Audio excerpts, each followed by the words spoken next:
I would say that there's a non-zero chance I could lose power, in which case, if I just drop off, it's Whoa. not because I was tired of the conversation. It's more that I'm in Boulder at the moment and there's one heck of a storm rolling through. So, But if you yeah. lose power, so Barbara's in Denver, And she'll lose power too. Uh, So that no, we're far enough apart.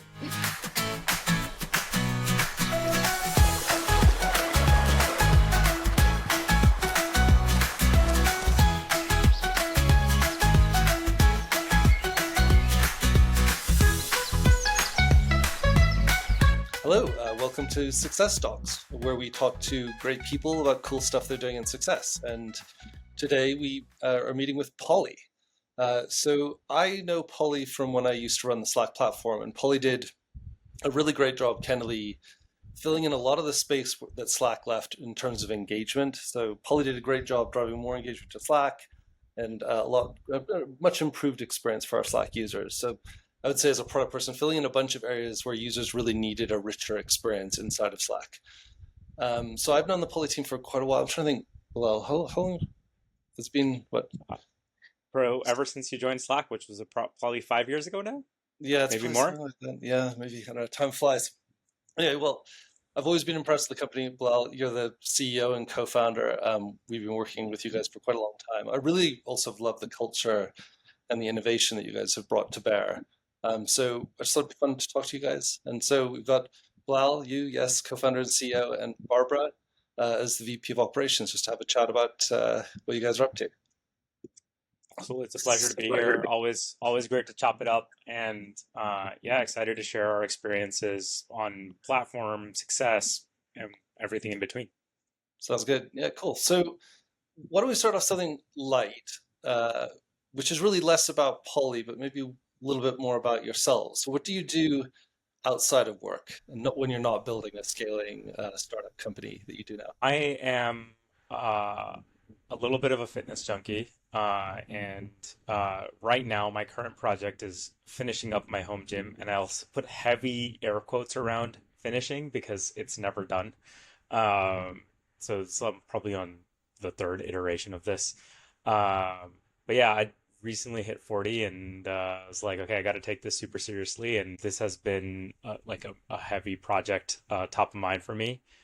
But beyond that, I mean, just from a technology perspective, I'm fundamentally a developer, and that is, you know, been part of the bread and butter. I wrote most of the initial code for Poly, and still to this day, I'm known to pop into PRs. And so, just kind of staying abreast of what's going on in the world of development is also really interesting and super fun. And actually, before I hand over to you, Barbara, so is your gym more or less impressive than Port's CrossFit sitting in the background there? Well, I just have books in my background at the moment, so clearly less impressive. I'm not ready to show it to people. Okay, all right. well, I Yeah, know, just and I checking do have here. a So Barbara, dumbbell sitting beside me. So I mean, give me a I little mean, wow, just the that's elliptical. practically a full gym. You should sell Yeah, yeah. memberships. Yeah. How about you, Barbara? Yeah, so outside of work, I keep things pretty full. Mom of two girls, one college age, one in middle school. College age is an EMT with Denver Fire, and middle schooler plays club soccer, so life is super busy. But I also spend a lot of my time volunteering with my county's search and rescue organization, where we actually develop youth members to go country to provide search services for missing and hurt individuals. So that takes up a lot of my time and I love it. It's really kind of coalesces with what I like doing at Poly, which is community building. Community building is just like a cornerstone of what my family spends their time on. I also volunteer time with a career readiness and training program for refugee and immigrant youth in the Colorado area. And if I'm not busy in those things, then we are traveling. I also just hit the 40 milestone that Bilal also mentioned. I turned 40 this month. And rather than a gym, we rented out a nice place in the jungle near Tulum and had a good time. But the bucket list keeps growing every time I work somewhere else because Poly is remote work culture. I'm adding like three more cities on the list. So Wow, that's that's why I stay busy. that's incredible. You actually remind me of my mother. She was huge into philanthropy and helping people, particularly migrants and asylum seekers. That's super cool. Yeah, I love it. So okay, well, so then that feels like a natural follow-up would be like, how do you balance then your role at Poly, and the whole poly growth thing with with your personal life? Is that, I'm assuming, well, I know for a co-founder that's definitely going to be, it's an impossible balance. Yeah, I mean, for me, I don't think balance is like this steady state. I don't think you reach this point where you're like, okay, work and life is balanced. It's much more of like kind of a constant calibration and this ebb and flow of my life, right? So when work is demanding more, I build systems in my personal life that help me scale. Like if I need to travel for poly or whatever comes up where I want to be really present in what I'm trying to do excellently at work, I have an incredible stellar partner who also knows that that means I'm going to delegate some things, and the systems that we built, the family engine will keep moving. And then the same thing at poly, right? So I'm obviously have an operational title, operational mindset. I want to build systems that are not going to break if I'm gone. And we've done a great job and have really smart, amazing people on our team that if I'm gone for a week, we, for the most part, consistently, pass the hit by the bus test. And we like grade ourselves on that whenever we're out of office. Like, did something fall when I was gone? And do I need to fix it when I get back? Because it should work without me if we're making smart systems at scale. Fun story. I think this summer was actually because we were so close in time frame here. We both were out of office at the same time, and the company's still around. We Yeah, managed to that's make it good. through. It's great. That's also very brave. It's good. It's a good testament. Yeah, yeah, I love it. I guess, yeah, at some point I'll have to ask you, when do you feel confident enough to like let go of the reins like that? But I suppose that's an awesome leadership right there. Yeah, Um, absolutely. I mean, anyway, I'll double down on what Barbara said. I don't think there's ever like balance, especially if you have a very full life, which I'm very thankful to as well. You just kind of have to know what your invaluables are on both sides, right? Like what are the customer requests that I'm not going to drop? What are the family things that I know that I have to be there for? I have young kids ranging from 11 months. My youngest is going to be a year in next month, and then my eldest is 11 years old. And so like this, like, figuring out how to manage all of that, it never feels balanced. It always feels like you're off balance actually. mhm. But I think that's part of the fun of life. Yeah, for sure. Actually, though, just by the way, both Port and I have crossed over the 50 line, and we're actually now at the other end of that childhood spectrum Yes. where we're watching our children go off to college, which is frightening. Yeah.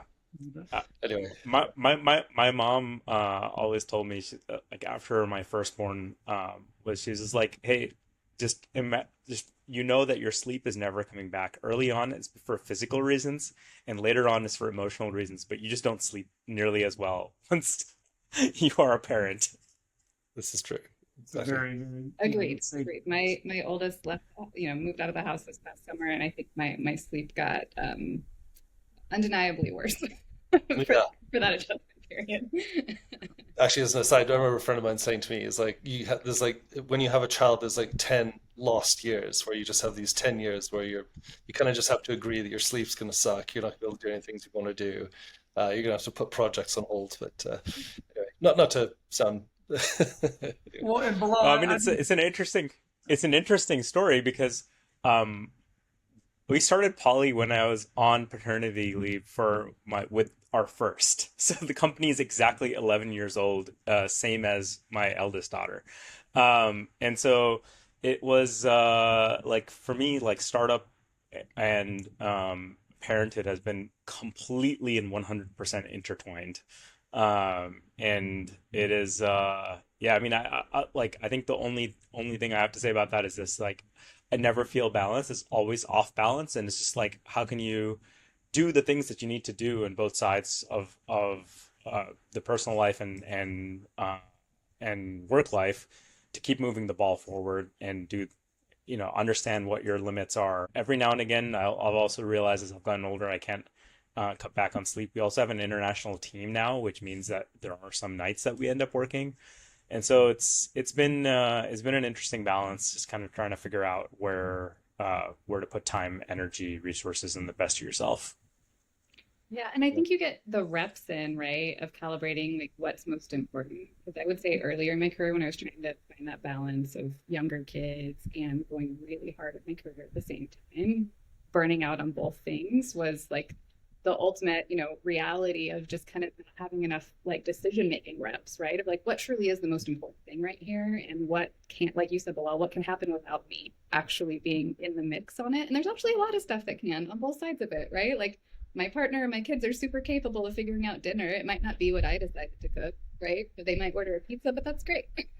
And like on the poly side, I have a really great team on the go-to-market team that like they can make really smart choices, or they also have that executive functioning of like punting until I'm back tomorrow, right? If I need to get in a conversation and really calibrating. So, yeah, I think it just takes some time balancing it mentally. I actually think this is actually a critical executive function is how do you stay ready? Because like the business needs you and it needs you to be fully present, which means that you can't have, a complete fire of a personal life as well. And so like I think that is actually a critical thing is it is in the business's best interest for founders, for executives to feel like they're in a good place personally as well. Because burnout is very real. These jobs are always very, very hard, as you know, like building something from scratch is pushing a boulder uphill every single day. And you need to have enough systems, enough I would say backup in reserve to be able to do that on a day in, day out basis and show up for your team and show up for the people that invested time, energy, and money behind you. Yeah, totally. What do you want Yeah, no. I was just, I think we've talked about this. It's really good insight. I was just curious from Bilal's perspective, is kind of like the leader. How do you kind of have this discussion with your leadership team? Because at least where I've been, like, it starts from the top in terms of the acceptability to have a lot of the perspectives you've got, which I love. But at times, we've all been around leaders that maybe didn't either share that perspective or live that perspective, and so therefore the teams feel that they don't have the ability at times to do it. So like how do you kind of make sure that that permeates throughout Poly? Yeah, I mean, I think I always tell the team like there are no fake fires. We there are fires. There are times at Poly that we end up working weekends. There are times that we end up working overtime. There are times when we have to deliver something, and or when there's a critical customer conversation when you just have to be all hands on deck. And I think you have to know when those times are and have those reserves, those personal reserves, like to be able to go and do that. That can't be week in and week out, right? It can't be quarter in and quarter out. Because if that's the case, then the entire company is just going to burn out and you're not going to be able to sustain success over the long run. And so I think it's comes down to prioritization, knowing what's critical and important at any given moment, then being able to have the executive capacity and the leadership capacity within the company to be able to have things spill over and have other folks be able to pick them up. But I think it comes down to, I heard a quote very early in my career from, I think it was Marissa Mayer when she was at Google. So even before like her Yahoo days, and she's like, you have to know as a person what it takes to recharge yourself and come ready. And I think that is such a critical question. It's different for everybody, right? Like that's why you can't be prescriptive about this.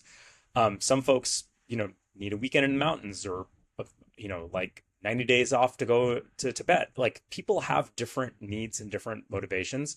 But I think it's super critical part of knowing yourself is like what it is that is going to make you feel like things are on fire and what it is that's going to get you recharged and ready to go and give your best. You have to have enough, I think, in the tank to be able to jump into the emergencies because those things will happen. That's just part of life and part of running a business. You actually reminded me, Stuart Butterfield, who's the CEO of Slack, used to say something similar. It was actually when we talked about remote work and how to think about like when do you need to show up and when do you don't. And his take was very similar to I think Marissa Myers of like, look, you're here because you're the best at what you do. You're here because you're an Olympian as far as we're concerned and what we want, what you can give to this company. But just like any Olympian, you need to figure out what makes you perform the best. So you need to do what you need to do to come in and perform at your best in your best work. And so he was like, I'm not going to define what that is, only you can define that. But that's kind of my expectation of you is that you will perform at your top. So anyway, but yes, well, just quickly, like just think about that in terms of priorities. And I know that we have like a success audience. I mean, how do you see?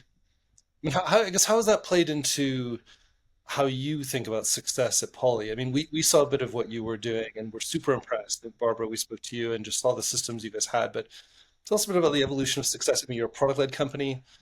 How does this map into how you run the success? Yeah, I mean, I'll hand it to Barbara. I think she's had a huge hand in how we built success here. So, candidly, I spent most of my career in enterprise motions outside of software, and had the opportunity with a number of professional services firms that, created software solutions, and we spun them out, so I got a taste of it. But really jumped all in on the enterprise side with Poly during my time here. But, what's been really cool about what we're doing is the intersection of both of these things, because I don't want to not give a huge shout out to Abita, who I think that you're familiar with, Steve, on our team that doesn't Yeah, we met her. She's enterprise awesome. team. But we have so much going on with PL, right? So we're living in both of those worlds, and the duality of that sometimes can create some interesting challenges of like how we're scaling our time and how we think about customer education and value. But then I've just been really thinking about it. It's kind of flywheel inside of Poly where one thing is feeding the other, and so we've done a really great job of just taking all of that really heavy feedback that we're getting from our enterprise side of the business and thinking strategically about how this benefits all of our self-serve customers that we never get a chance to speak to. Sometimes they're signing up for Poly, coming in from Slack, coming into Teams. And what has really, I think, helped us kind of stay ahead of the curve of how we're serving that PLG motion is the work that we've actually built in enterprise year and a half with the CX team of what works for these really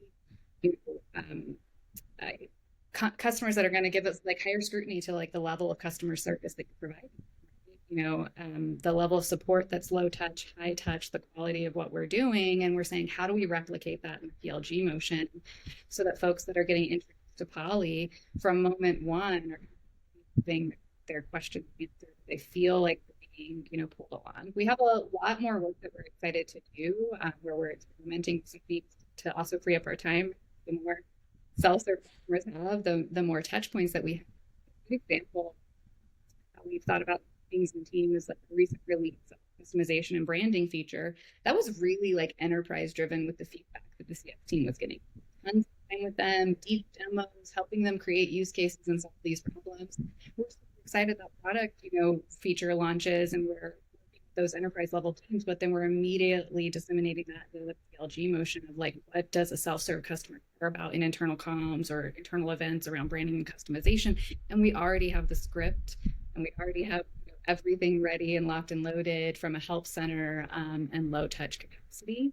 So we're really just trying to be adaptable between those two spaces. And again, kind of that flywheel of them feeding each other. So we're getting really PLG insights of like, wow, look at this really cool novel use case that this person over in this organization I've never spoken with before is doing with Poly. And now I'm going to go suggest that to some of these enterprise customers for greater feature adoption, because that's really cool.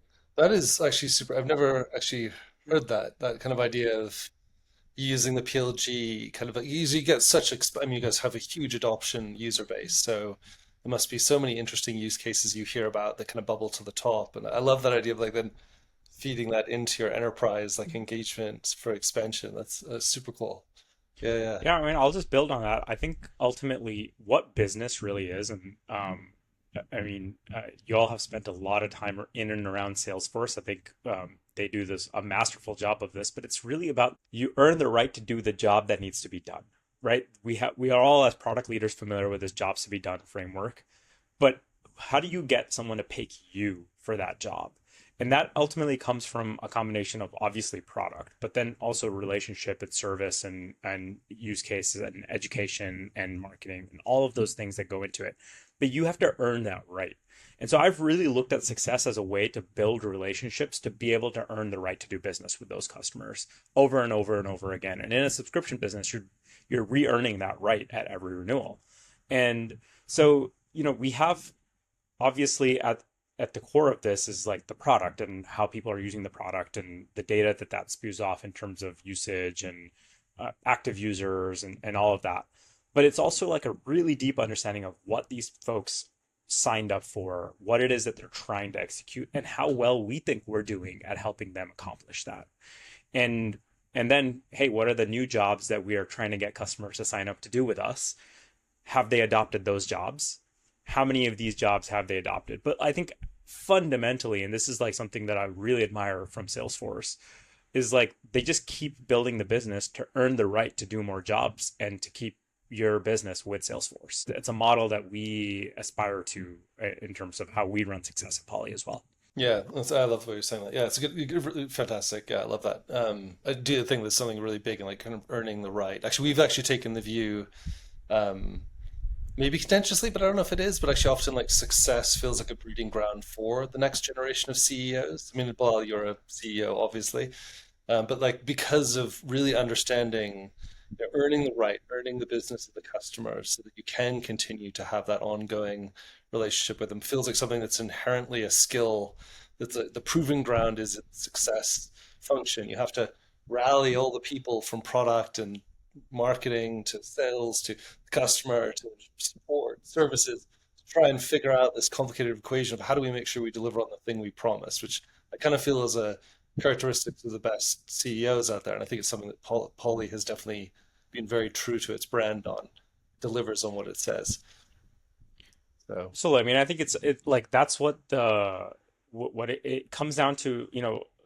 There's a bunch of success software out there that's just like, hey, we'll give you the dashboards, but it's not just the dashboards, it's not just the quantitative, it's also the qualitative, and then it's the assessment that goes around that quantitative as qualitative, which absolutely requires great executive function. And we're very blessed with having a success team here at Poly that does a great job of doing those readouts and helping us understand how we're doing and where we need to help customers get more out of what they're paying for with Poly. totally. So maybe we'd be remiss in not, I know we're coming up on time, to ask a question, the obvious question of AI.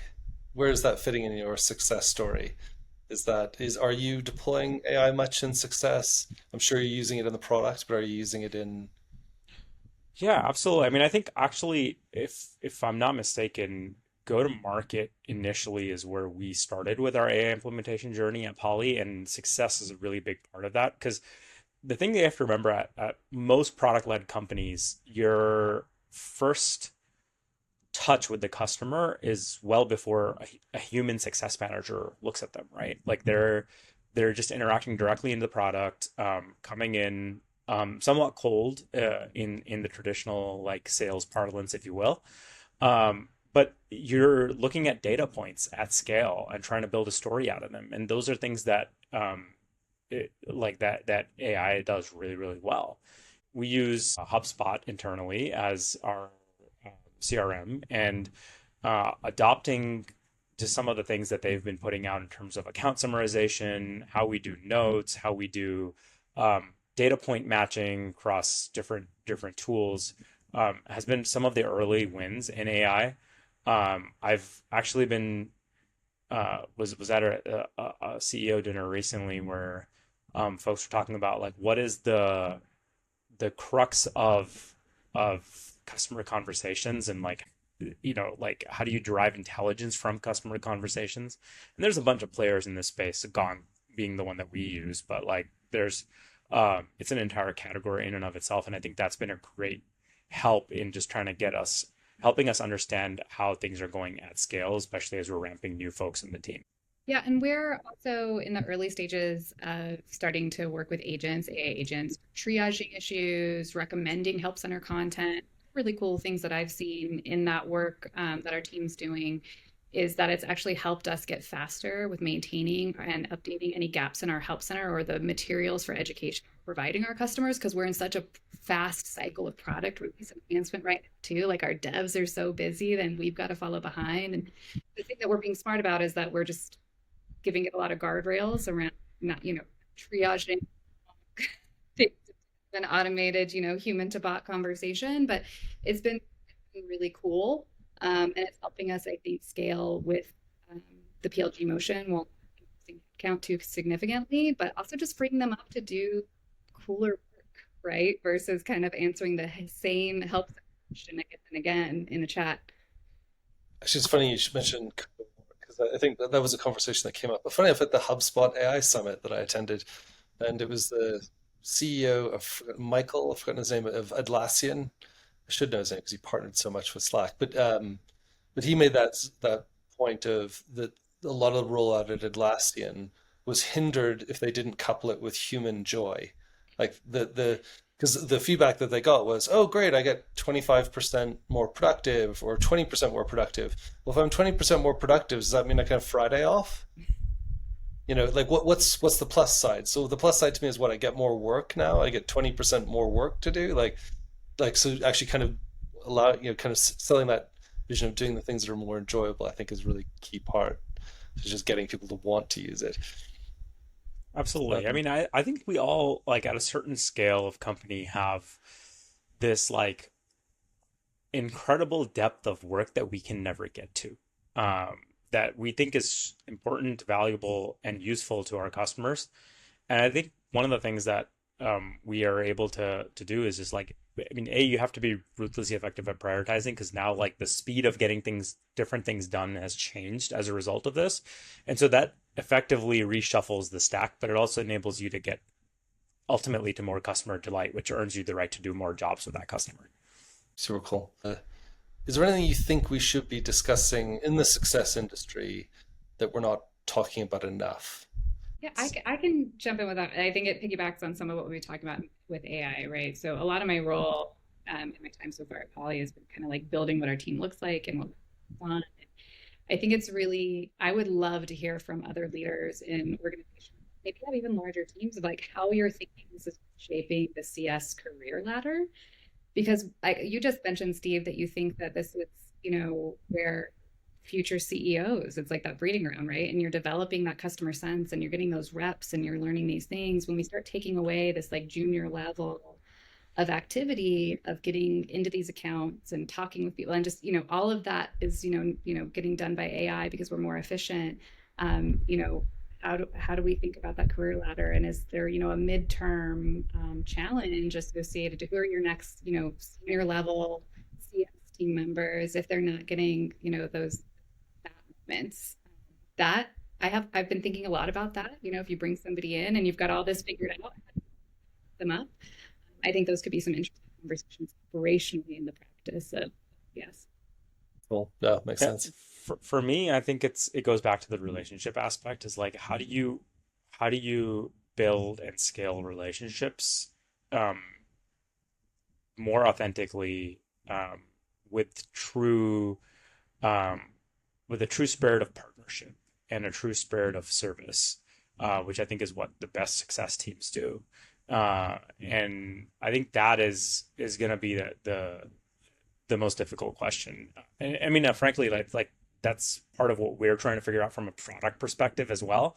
But I think that that's so true in the success motion because ultimately those relationships are then what drives further jobs to be done and further business for your account. Yeah, I mean, I think one of the things that might be interesting to talk about is just like how is success different at sales driven versus PLG companies? Because I think that like massively changes how you think about success and what needs to happen.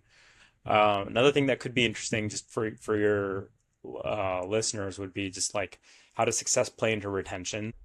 Sometimes I feel like success gets thrown into like solve the product retention problem and like how do you actually like go about and drive adoption through success versus through the product. I think that's also more pertinent in PLG companies, but yeah, Well, I let's think just, there's Yeah. that's fair. I mean, actually, no, I agree because I mean, because you mentioned Salesforce. I came from Salesforce and then went to Slack and then ended up back at Salesforce. And I definitely Right. saw that transition of sales-led success versus product-led success. And a lot of it did to what you were talking about, Barbara, mapped onto how do you think about success from a scaled motion in a product-led environment to success in a kind of, I guess, a kind of customer scaled thing, which is just you have like higher touch customers. And there seems to be a lot of tension there. I mean, how have you thought about that at Poly then? Yeah, I mean, it's been really enjoyable to kind of spend some time with the team and we will look at, the adoption blockers and the features feedback and all these things with everybody kind of being on an equitable scale. So I think Steve, when we spent some time together, I had just we had just rolled out our what we call our CX to PD roundup. because we have so much interaction in the tool, helping people both on the PLG side, just, hundreds of tickets come in saying, how do I do X, right? So we know these trends by gut. What do people actually care about? What are they asking about the most? What's kind of happening out there in the community that cares about? We also spend so much time with these enterprise level customers that are solving big, meaty problems with our software, right? Where we're not kind of this one touch moment. And so again, it's kind of feeding each other of like, then what do we think is actually most important in products that will get people to cases long term with quality? And we spent a lot of time from the seed end putting that together in a really great shared space to communicate effectively and efficiently to our product team about, if we didn't do X, what would we be missing out on? What would those adoption blockers look like in 3 months? What would churn possibly look like? Some of our enterprise customers that are consistently talking to us about, these, features that they need to see to be deeper in programs. So we spend some of our time kind of functionally with the product team here. One of the things that's great about Poly is we're a pretty flat org when it comes to people having insights, smart ideas, opinions on the product. But we've rounded that up to where we can have like the same conversation around the reality that the product team has. They only have so many points in a sprint, right? And the CX team is like on the front line being told like, why can't Poly do X? Like, what do you mean you still, you still don't have X, Y, or Z? And, it keeps us from getting that license sold.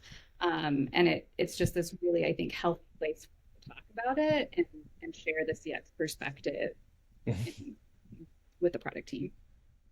Well, that was one of the things that happened a lot when when Salesforce and Slack joined forces. It was funny hearing the conversations between the success managers at Slack and the product people.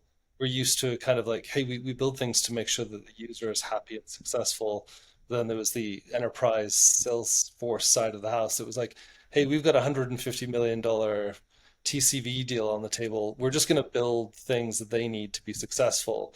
And so there's this constant tension of, yeah, but we have, 45 million active users on Slack, and you're talking about maybe 5,000 people at insert the blank enterprise account. But we don't. So it was just really hard to kind of get those two motivations to align, that one is so financially motivated and not really about broad scale use, and the other one was all about broad scale use, but not really concerned about money. And it really fed the two cultures very, very differently. I'm going to compliment Bilal super publicly that I think one of his superpowers at Poly is living in both of these spaces as CEO, being a technical founder, having, originally, built the tool, and then living the sales side of things and making choices around this. And when we're in those conversations around, the strategic vision of where we know we need to go, and yeah, it happens, right? Like you have a really exciting, important client that's like, well, we need X. I see us consistently doing a really good job of assessing, well, how can we deliver X while also addressing, the strategic vision, right? So we're not consistently just giving in to, so and so wants this exact way. We're saying, how do we broadly scale that to all of our other users? And I'll say branding and customization, I mentioned it earlier, is a perfect example of that. People want that to look a very specific way for their company's use case, and they're very important customers of ours. But the version that we have developed with a lot of guidance from the team as well is one that can be broadly used and applied right away by a lot of people wins, and then we will continue to iterate on what builds it out for the more narrow use case for that enterprise level customer. I'll stop there, but I'm sure you have opinions. Yeah, I mean, I think first of all, like thanks for the kind words, but it's a constant tension. I mean, I know Slack underwent it. I was even before Salesforce, like I was one of the early developers on Enterprise Grid, and that was a lot of fun and a lot of heartache and a lot of pain as well. And like every business needs to make money to sustain itself, and ultimately, like I actually think in PLG businesses, the hard part is like, what is your time frame of investment in the user base to essentially ultimately make money down the road?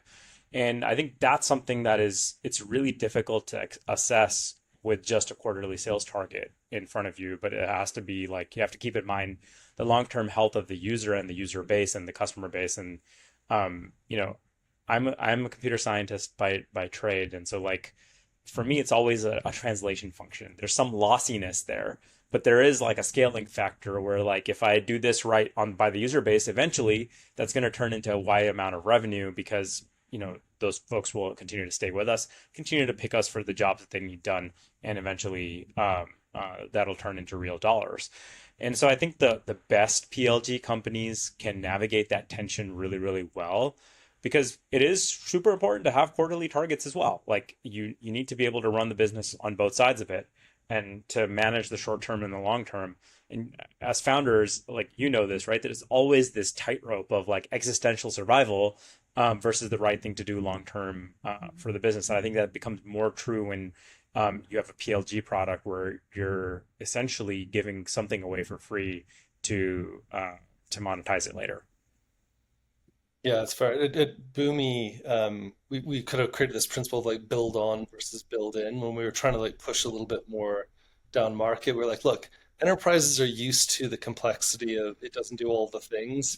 So let's like allow them to build on our platform. Let's not try to build it all into the core product. And then they can get Deloitte or insert the blank, whatever in-house SIs they've got to kind of customize and integrate and map it all over, but we're not actually going to really build it. We're just going to enable that to happen, which did give us some freedom to focus more on some of the more down market the sort of companies. But and I tried to bring some of that philosophy to Slack with the platform. So we always had this idea of like, yes, this is a cool point and click workflow builder, but a developer can do everything. They can build workflows and metadata that can code around them.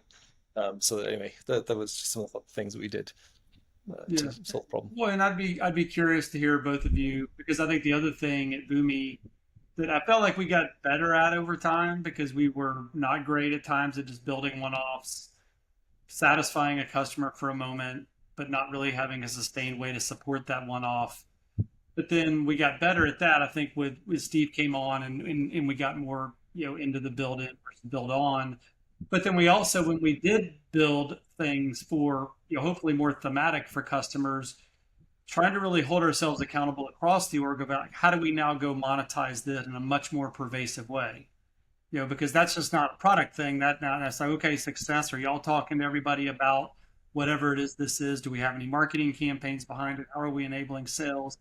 But it was this holistic, and obviously they all have their own priorities. So would love to hear kind of as y'all evolve, and especially with PLG, and you have such fast feedback. How do you like identify the right things to monetize, but then kind of pervasively across Poly, like start push that Well, out? I'm going to take your analogy and I'll just take it another step further. There's build on, build in. I would say build with. That's like the way that I love to do things as a founder is like there are customers that actually push you in the direction of your vision, and they often will have a need that requires you to extend it a little bit further than where you are today to be able to fulfill that need.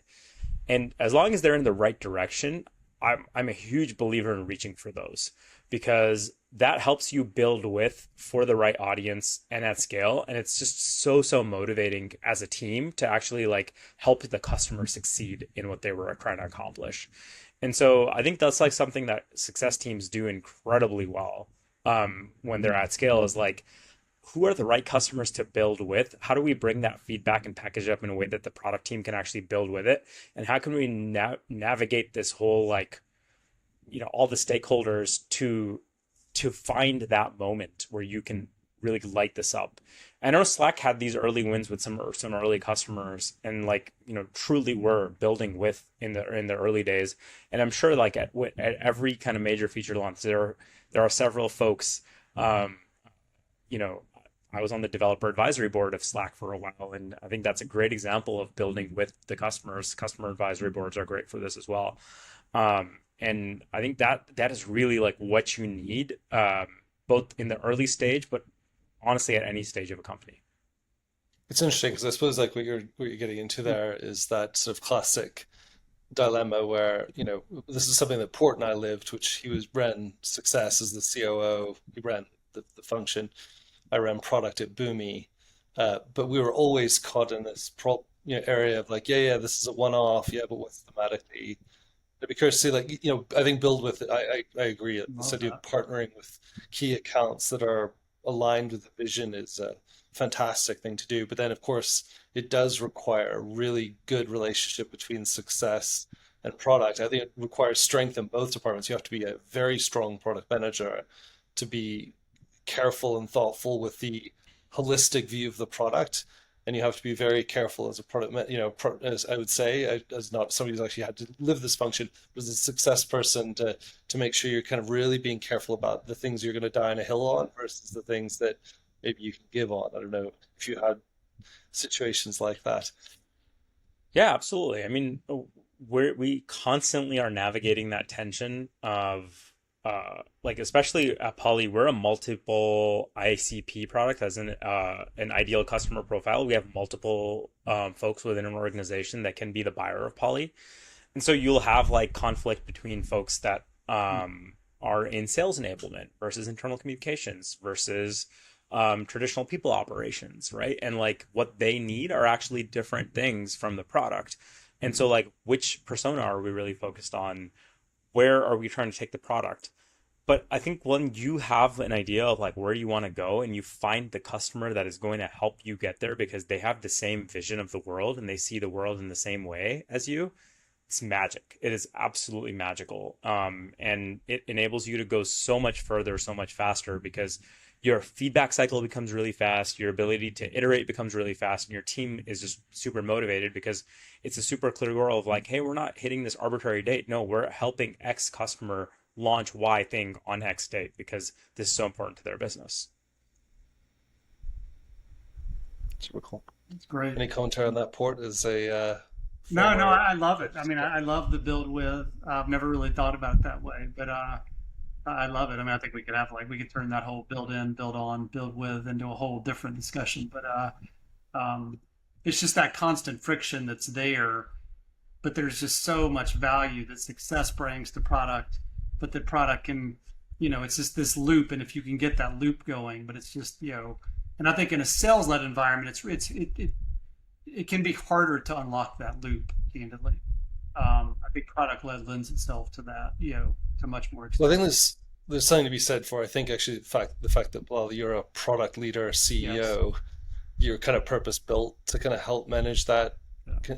Whereas, certainly in sales-led CEO land, and I love Mark Benioff to bits, uh, great human, incredible leader, but he is sales-led, and he's will always do what the customer wants, and that is a great statement to make until it bleeds into product decisions, and then it becomes a really tough thing when you're trying to set boundaries around persona, boundaries around use cases, and can be quite detrimental if you have a sales organization that's executing across a very broad customer target base where you're just like, hey guys, we're being pulled in 1,000 directions. I would love to do each one of these things, but I can't.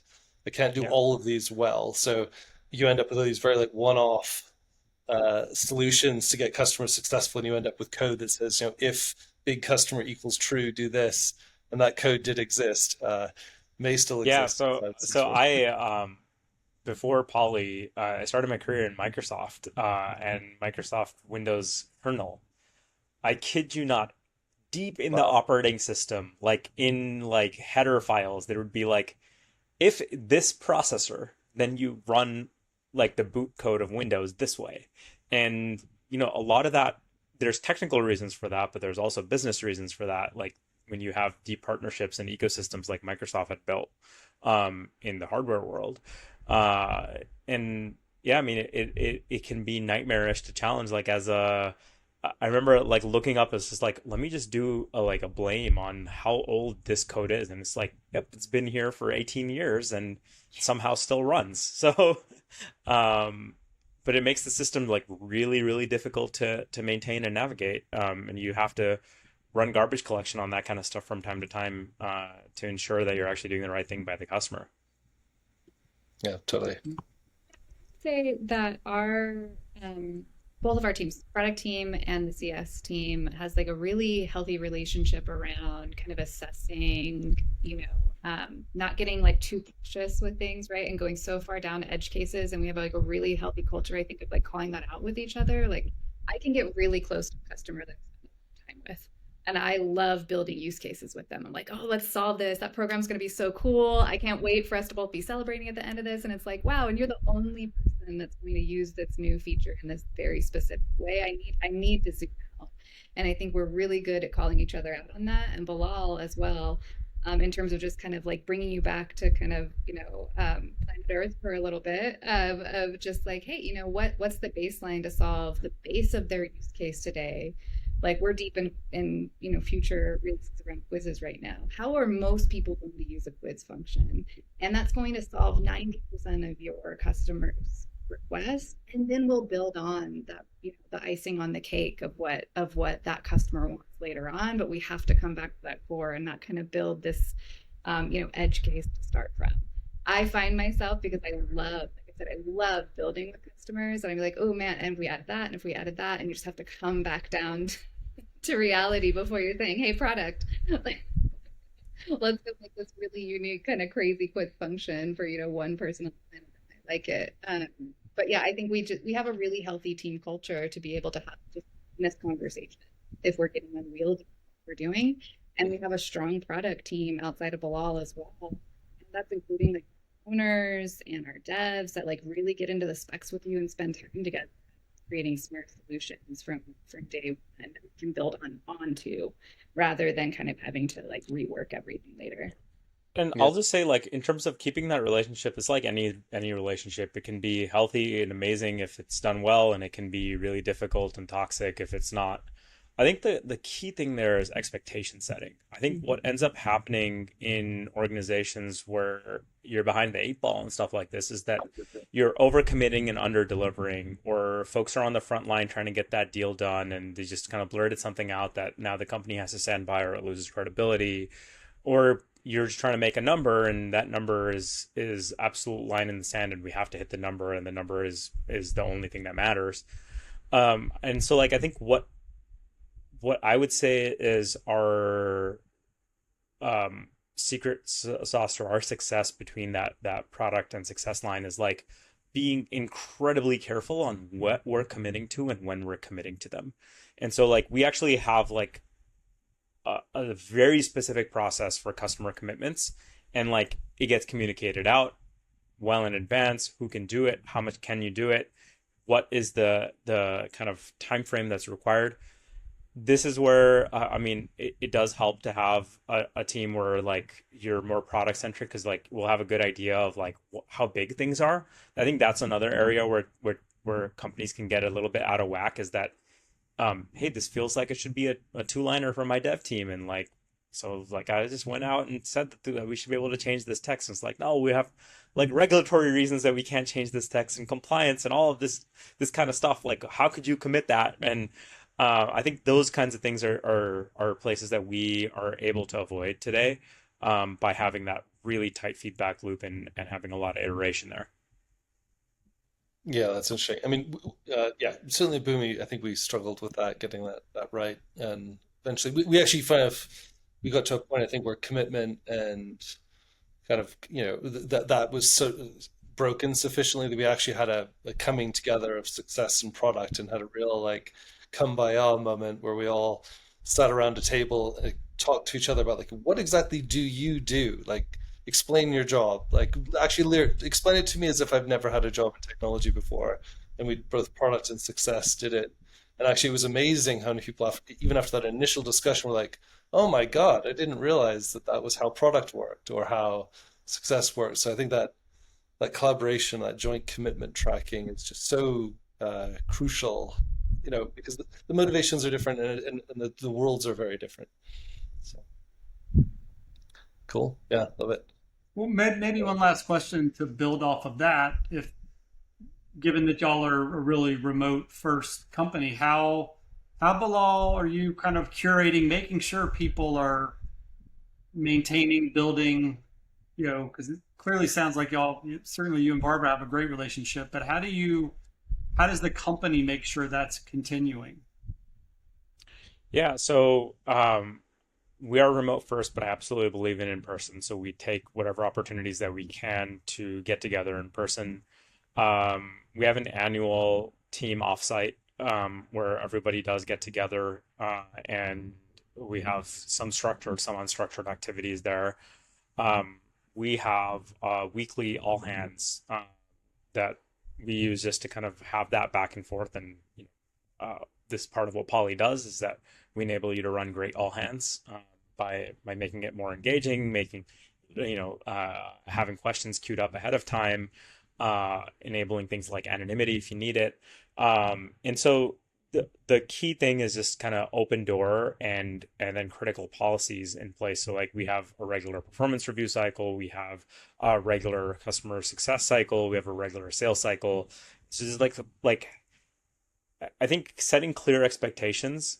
One of the things that I always feel people miss about creativity is like creativity requires structure as well, right? Like the most creative people are like, if I'm a huge literature fan, and funny story, my dad, he has an MBA, but his bachelor's degree was in journalism because he just loved writing. And I never did writing professionally, but I still enjoy writing as part of the culture at Poly, and I'm a big reader. Almost every good writer has a lot of structure in their life, and they're like consistently writing like a lot. And so I think the key part that people miss from creating cultures of creativity is that you need some constraints and some boundaries and some systems in place to breed that creativity. It's not all about like, hey, let's get together in a room and like splash a bunch of paint on the walls. It's like, hey, these are the known knowns, and now how do we create some wonderful unknowns from within those known knowns? And so I try to have like a really structured operational cadence at Poly, and then within that we have a lot of room for creativity on how we solve these problems from both a success side as well as from the product side. Yeah, I would also add in that we take the time to celebrate and recognize each other as well. One of the things that I've really been impressed with is that after product releases, big or small, we take rotation and folks hosting like a get together for us all to just get time after that, like, pressure valve is released. And it's interesting to see everybody's shared interests or different interests, and we just get together in a virtual environment, even though we can't get together in person because we're global. And Poly supports that. We encourage folks to get together without, myself or Bilal in the room, right? Bring your teams together. And I would also say that when he talks about like this operational piece, like this company cadence, one of the things that I've seen folks thrive in is just knowing the overall cadence of their team members as well. So like we publish the company cadence, right? So this is when product does this. This is when sales does this. This is when you know that CX is going to do this. And you can rely on each other to have all of these handoffs all across the company on a regular basis, not just on like quarters or annual, like down to like the week. Like this is the week that the CX team is going to be going through any renewals that are past due so that the finance team can function, really well on Monday, right? So it's this operational engine that, to Bilal's credit, I think gives everybody the time and space to then work on all of those other cool things that we get to work on at Poly, because we're all allowed to have good ideas as well, and bring something forward. Like if the whole see a need, fill a need, you have a good idea, like we're giving people time and space to try new things. Yeah, that's awesome. That's It great. shows Yeah, actually yeah, it that really does. how you guys run as a business. It comes through. Um, so cool. All right, I just realized Thank you. we're now our actual time, but sorry about It's always a pleasure to chat. So, yeah, I feel like and like this is like the life that we live day in, day out. So it's very natural. So, no, I appreciate having a great conversation with y'all. that. Yeah, Awesome. Yeah. All right. cool. All right, Well, well, great to thanks see you all. guys. Yeah, Thank y'all thank so you. Appreciate it. much. This is Yeah, great. Have a all good right. Nice one. job. Bye. You too. Bye bye.